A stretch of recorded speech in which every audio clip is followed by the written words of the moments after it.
بسم اللہ الرحمن الرحیم۔ صحیح بخاری حدیث نمبر 11۔ لوگوں نے پوچھا، یا رسول اللہ صلی اللہ علیہ وسلم، کون سا اسلام بہتر ہے؟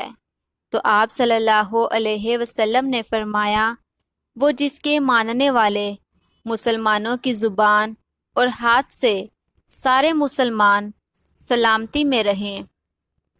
صحیح بخاری حدیث نمبر 12۔ ایک دن ایک آدمی نے آپ صلی اللہ علیہ وسلم سے پوچھا کہ کون سا اسلام بہتر ہے؟ فرمایا، یہ کہ تم کھانا کھلاؤ اور جس کو پہچانو اس کو بھی اور جس کو نہ پہچانو اس کو بھی، الغرض سب کو سلام کرو۔ صحیح بخاری حدیث نمبر 13۔ آپ صلی اللہ علیہ وسلم نے فرمایا، تم میں سے کوئی شخص ایماندار نہ ہوگا جب تک اپنے بھائی کے لیے وہ نہ چاہے جو اپنے نفس کے لیے چاہتا ہے۔ صحیح بخاری حدیث نمبر 14۔ بے شک آپ صلی اللہ علیہ وسلم نے فرمایا، قسم ہے اس ذات کی جس کے ہاتھ میں میری جان ہے، تم میں سے کوئی بھی ایماندار نہ ہوگا جب تک میں اس کے والد اور اولاد سے بھی زیادہ اس کا محبوب نہ بن جاؤں۔ صحیح بخاری حدیث نمبر 15۔ آپ صلی اللہ علیہ وسلم نے فرمایا، تم میں سے کوئی شخص ایماندار نہ ہوگا جب تک اس کے والد اور اس کی اولاد اور تمام لوگوں سے زیادہ اس کے دل میں میری محبت نہ ہو جائے۔ صحیح بخاری حدیث نمبر 16۔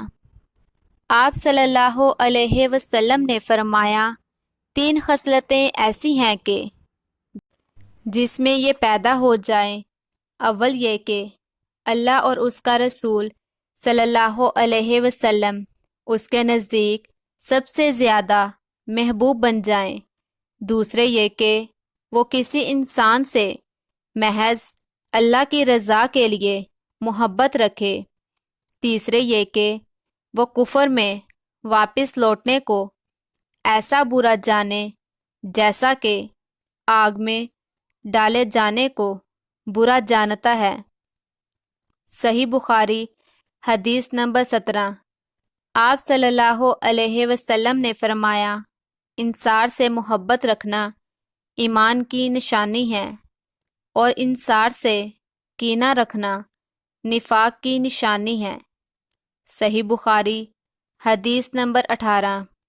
رسول اللہ صلی اللہ علیہ وسلم نے اس وقت جب آپ کے گرد صحابہ کی ایک جماعت بیٹھی تھی فرمایا کہ مجھ سے بیعت کرو اس بات پر کہ اللہ کے ساتھ کسی کو شریک نہ کرو گے، چوری نہ کرو گے، زنا نہ کرو گے، اپنی اولاد کو قتل نہ کرو گے، اور نہ آمدن کسی ناحق بہتان باندھو گے، اور کسی بھی اچھی بات میں خدا کی نافرمانی نہ کرو گے۔ جو کوئی تم میں اس عہد کو پورا کرے گا تو اس کا ثواب اللہ کے ذمے ہے، اور جو کوئی ان بری باتوں میں سے کسی کا ارتکاب کرے اور اسے دنیا میں اسلامی قانون کے تحت سزا دے دی گئی تو یہ سزا اس کے گناہوں کے لیے بدلہ ہو جائے گی، اور جو کوئی ان میں سے کسی بات میں مبتلا ہو گیا اور اللہ نے اس کے گناہ کو چھپا لیا تو پھر اس کا معاملہ اللہ کے حوالے ہے، اگر چاہے معاف کرے اور اگر چاہے سزا دے دے۔ عابدہ کہتے ہیں کہ پھر ہم سب نے ان سب باتوں پر آپ صلی اللہ علیہ وسلم سے بیعت کر لی۔ صحیح بخاری حدیث نمبر 19۔ رسول اللہ صلی اللہ علیہ وسلم نے فرمایا، وہ وقت قریب ہے جب مسلمان کا سب سے عمدہ مال اس کی بکریاں ہوں گی، جن کے پیچھے وہ پہاڑوں کی چوٹیوں اور برساتی وادیوں میں اپنے دین کو بچانے کے لیے بھاگ جائے گا۔ صحیح بخاری حدیث نمبر 20۔ رسول اللہ صلی اللہ علیہ وسلم لوگوں کو کسی کام کا حکم دیتے تھے تو وہ ایسا ہی کام ہوتا جس کے کرنے کی لوگوں میں طاقت ہوتی۔ اس پر صحابہ نے عرض کیا کہ یا رسول اللہ صلی اللہ علیہ وسلم، ہم لوگ تو آپ جیسے نہیں ہیں، آپ تو معصوم ہیں اور آپ کی اللہ پاک نے اگلی پچھلی سب لغزشیں معاف فرما دی ہیں، اس لیے ہمیں اپنے سے کچھ زیادہ عبادت کرنے کا حکم فرمائیے۔ یہ سن کر آپ صلی اللہ علیہ وسلم ناراض ہوئے، حتیٰ کہ خفگی آپ صلی اللہ علیہ وسلم کے چہرہ مبارک سے ظاہر ہونے لگی۔